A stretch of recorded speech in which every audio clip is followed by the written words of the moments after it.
Bien,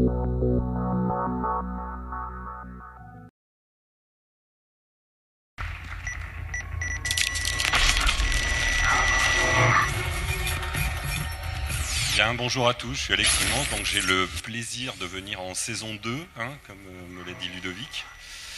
Alors l'année dernière, pour ceux qui étaient là, je vous avais parlé des abeilles, donc je ne vais pas vous parler des abeilles la deuxième année, malgré encore une fois l'insistance de Ludovic qui a fait vous faire la saison 2 des abeilles, je vais vous parler de toute autre chose. On va parler de vous, et on va parler de ce qui se passe aujourd'hui et du monde dans lequel on vit, donc on va essayer de prendre un peu de hauteur. Mais on va déjà commencer par dérouler un peu un certain nombre de faits et de choses qui se passent. Alors 2012 sera une grande année. Alors je ne parle pas du vin, je ne parle pas des élections.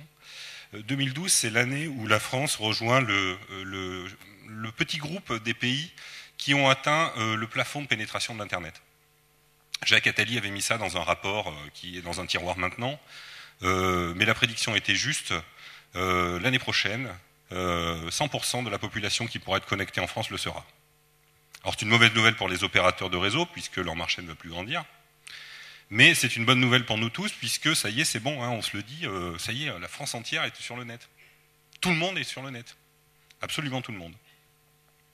Alors à telle enseigne que, si vous lisez les études, on commence à vous bassiner avec eux, là.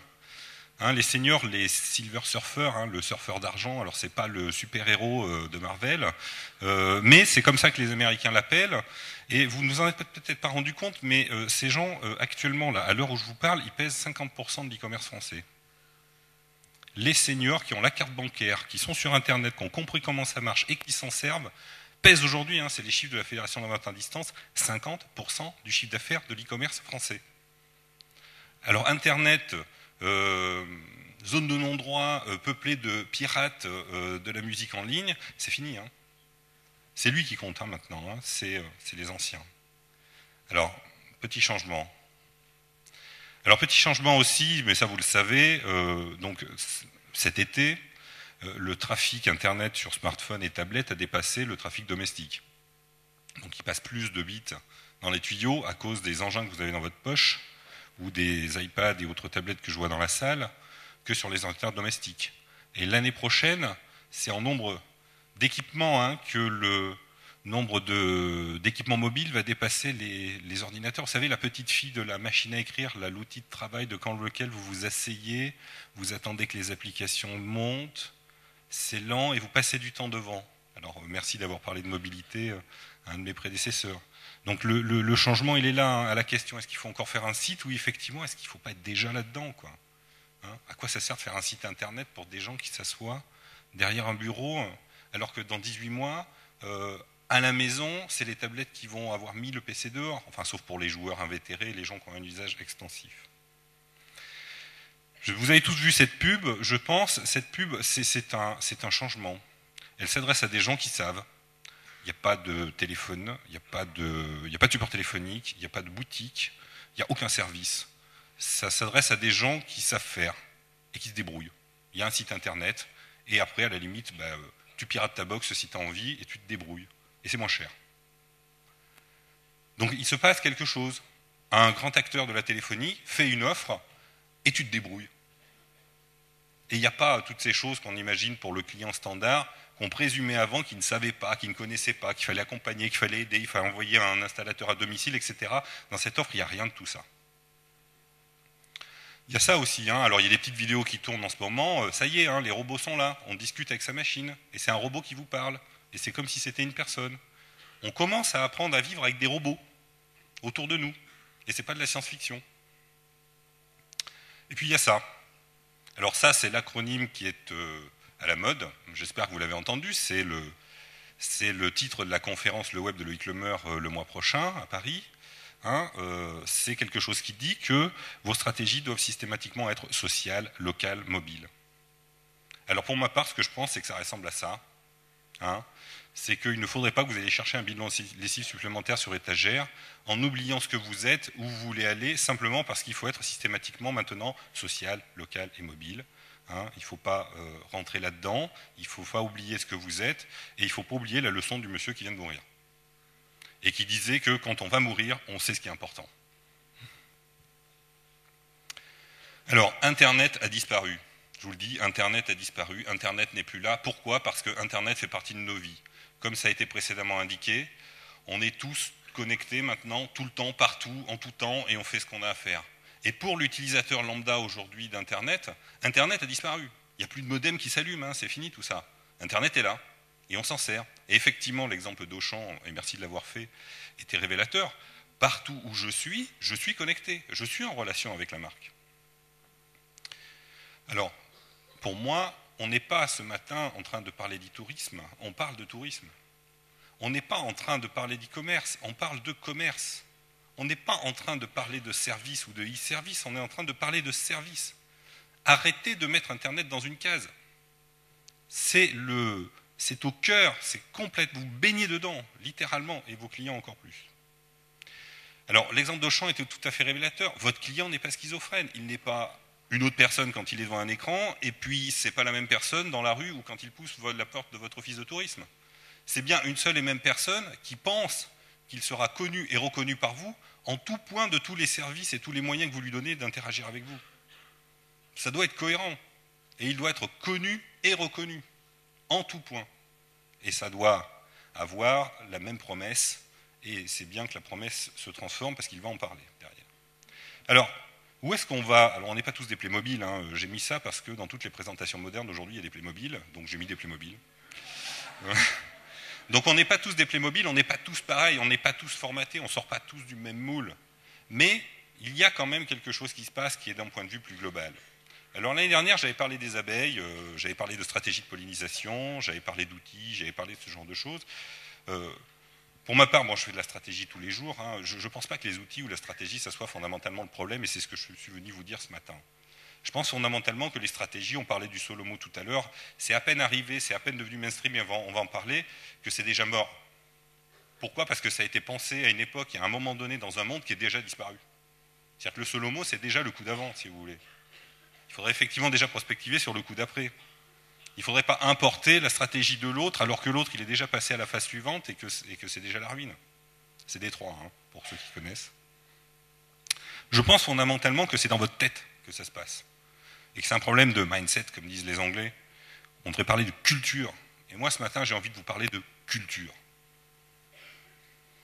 Alors les gourous, eux, ils vous parlent actuellement de digitalisation. Ils vous disent qu'il faut se digitaliser.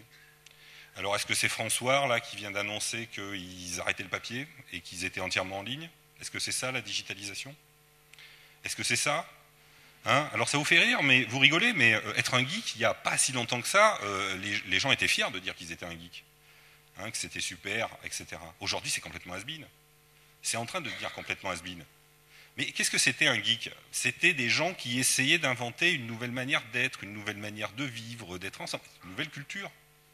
Voilà. Alors, c'est has-been, mais c'est toujours là. Alors, c'est toujours là, mais entre-temps, les réseaux sociaux dominent le monde, on baigne dans des outils technologiques qui sont tout sauf des outils de particularisme, c'est du produit de masse. Et puis, il y a des jeux vidéo qui pèsent le PIB du Nigeria, donc voilà, il faut relativiser un peu. L'Internet, c'est devenu énorme, quoi. C'est juste plus une plaisanterie. Ce que je pense fondamentalement, c'est que cette culture-là, c'est la culture qui est née il y a un demi-siècle, de l'American Way of Life, elle a disparu. Elle est remplacée. Il y a une nouvelle culture qui arrive. Et le geek, on en rigole, mais le geek, il disait quelque chose. Et fondamentalement, il faut aller chercher, par rapport à l'Internet, de savoir comment l'Internet change le monde et comment l'Internet crée une nouvelle manière de penser qui est globale et qui se retrouve dans tous les pays et partout. C'est fait d'affordance, hein, ce genre de mots difficile à comprendre, de sérempidité, on l'a entendu tout à l'heure, et ça transforme l'idée de ce monsieur qu'il a inventé il y a 40 ans, qui est celle du village global. Et pendant ce temps, vous vivez dans un flux. Alors moi j'aime beaucoup la pensée de ce monsieur, je ne sais pas si vous le connaissez, Jaron Lanier, c'est quelqu'un qui travaille chez Microsoft, c'est un gourou, c'est quelqu'un qui a pensé très fortement l'intelligence artificielle, c'est le père de la Kinect, hein, pour un produit que vous connaissez, et c'est quelqu'un qui, il y a quelques mois, a dit quelque chose d'extrêmement puissant, qui a dit qu'il faut remettre de l'humain au centre de tout ce bazar. Voilà. Et il a surtout évoqué un sujet extrêmement important qui est le design originel de l'Internet. Il a posé comme idée qu'il y a un design originel de l'Internet. Au fond du code et des normes sur lesquelles est fondé l'Internet, il y a quelque chose qui procède de la culture. Et pour comprendre cette culture, il faut aller regarder les gens qui l'ont fait, notamment lui. Parce que HTML, HTTP et tous les codes, les langages, etc. qu'on utilise ont été faits par des gens. Et il y a un courant actuellement qui dit l'Internet véhicule la culture de ces gens. Il y a un débat actuellement de savoir, par exemple, si Internet n'est pas protestant. Pourquoi? C'est parce qu'une bonne partie des gens qui ont pensé les codes sur lesquels l'Internet est construit sont protestants. Et il y a des gens qui mettent en perspective la manière, les débats sur la vie privée par exemple, les sujets qui se passent par rapport à la manière dont l'Internet change les choses, dans la manière dont les gens socialisent, etc., qui renvoient à certaines idées et à certaines grandes idées, et quand on met en perspective par rapport aux gens qui ont codé ces trucs au tout début, eh bien on retrouve un lien. Alors il y a un grand monsieur qui est mort la semaine dernière, enfin il y a 10 jours, c'est pas Steve Jobs, c'est lui. Vous connaissez lui? Qui connaît cette personne? Qui c'est qui est Dennis McAllister-Ritchie? Ah, il y en a quelques-uns. Eh bien, moi je pense que cet homme a légué au monde quelque chose qui est du registre de la civilisation, c'est-à-dire le langage C et Unix. Et là tout de suite vous vous dites, wow, c'est gros. Moi il y a 20 ans j'étais en école d'ingénieur et j'ai appris à coder en C sous Unix. Et je pense très fortement qu'une partie de ce que je suis et de la manière dont je pense dépend de la manière dont cette personne a amené ces choses devant moi et dont la manière dont je m'en suis servi. Et je pense fondamentalement que Dennis McAllister-Ritchie a un impact extrêmement important dans la manière dont les développeurs pensent et dans la manière dont nous fabriquons aujourd'hui de la technologie avec les fondements qu'il nous a donnés. Le code n'est pas neutre. Le code qui est au fond de l'Internet, il véhicule quelque chose. Alors on a vécu Wikileaks, on a vécu les révolutions arabes. Savez-vous aujourd'hui que 100% de la population tunisienne est dans Facebook? Je dis bien 100% de la population internaute tunisienne est dans Facebook. 100%, hein. Il n'en manque pas un seul. Je veux dire, se dire que les Tunisiens ont choisi l'outil développé par une PME qui est dirigée par un post-adolescent qui est Mark Zuckerberg pour être le rempart de la démocratie, ça me donne à réfléchir. Et pourtant ils l'ont fait. C'est bien qu'ils pensent que l'Internet c'est du bien et que c'est suffisamment durable par rapport à ce que c'est pour servir leur but démocratique, d'être un rempart de la démocratie. Et lui, Julian Assange, lui, vous le savez, il pense qu'il faut libérer les données pour redonner du pouvoir aux citoyens face à ceux qui les gouvernent. On est dans une société, il faut se le dire, on n'est plus dans les années 50, on est dans des sociétés occidentales en tout cas, et la Tunisie c'est pareil aussi, dans des sociétés massivement composées de gens qui ont fait des longues études, qui sont cultivés, qui apprennent plein de choses, qui ont des cerveaux bien faits, etc. On ne les gouverne plus comme des ouvriers des années 50, c'est aujourd'hui ça le paradigme fondamental qui est posé aux organisations. Et fondamentalement, ce que je crois, c'est que le code qui est au fond de l'Internet est un ADN et nous oblige à muter. Et c'est lui qui nous fait muter. Ce code véhicule de la culture. Ce code a véhiculé la démocratie qui est venue soutenir les révolutions arabes. Démocratie, transparence sont au fond du code de l'Internet. Alors, l'open data est un petit rejeton, je voulais en dire un mot. Bien sûr, en Angleterre, 3 ans plus tard, tout le monde pense que les données sont ouvertes et ça ne se discute même plus. Et là, maintenant, il y a des entreprises en Angleterre qui ont décidé de rendre aux consommateurs ces données, c'est ça qu'ils disent. Ils ne le font pas par philanthropie, ils le font en pensant que si je te rends tes données, je vais pouvoir avec toi un autre type de dialogue, plus bilatéral, plus fructueux, et je veux mieux te servir, je veux mieux comprendre ce que tu as besoin, et ça va être plus intéressant pour moi. Et le gouvernement britannique a dit, super, bonne idée, allez de l'avant, et si ça va pas assez vite, on fera une loi. Ce genre de choses se passe, et c'est pas très loin. Au fond du code de l'Internet, il y a démocratie, il y a transparence, il y a ouverture, il y a innovation. La semaine dernière, il y avait un atelier sur le data journalisme chez Etalab, la mission gouvernementale d'ouverture des données publiques. Et ils avaient invité notamment l'Express l'Expansion, qui sont venus nous dire qu'ils n'étaient que 30 et qu'ils n'arrivaient pas à faire grand-chose et que c'était difficile. Et juste après, il y a Simon Rogers du Guardian, vous connaissez sans doute, qui a déroulé le torrent de tout ce qu'ils font en termes de data visualisation, de data journalisme, en passant par Wikileaks, les révoltes en Grande-Bretagne et tout ce genre de choses, etc. Et il est venu nous expliquer que pour faire tout ça, ils étaient 3,5. Lui, un secrétaire à mi-temps et 2 chercheurs. On avait d'un côté une bonne vieille pyramide de gens qu'on pensait qu'il fallait avoir 30 personnes et qu'avec ces 30 personnes, ils allaient faire vachement de trucs. Et à côté, on avait une organisation composée de 3,5 personnes qui faisait juste 10 fois plus de choses. Alors bien sûr, ils ne le faisaient pas de la même façon. Ce que je suis en train de vous dire, c'est que la culture de l'Internet, qui imbibe fondamentalement la pensée de Simon Rogers en termes de collaboration, d'ouverture et de dynamisme, impulse une manière de faire les choses, une manière de penser.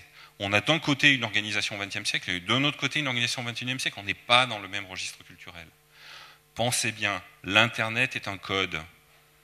il vient vers vous, il rentre en vous, il va faire muter votre ADN. Et ce qu'il transporte, ça s'appelle démocratie, transparence et ouverture. Ce n'est pas de la stratégie, ce n'est pas des outils, ce n'est pas de la technologie. C'est une manière de penser, c'est une culture d'entreprise, c'est une manière de faire des organisations. Alors, à l'heure où vous vous posez des questions, à l'heure où vous vous demandez s'il faut que vous vous adaptiez à un monde qui change, est-ce que vous croyez sincèrement que c'est encore une question de choix ? Merci.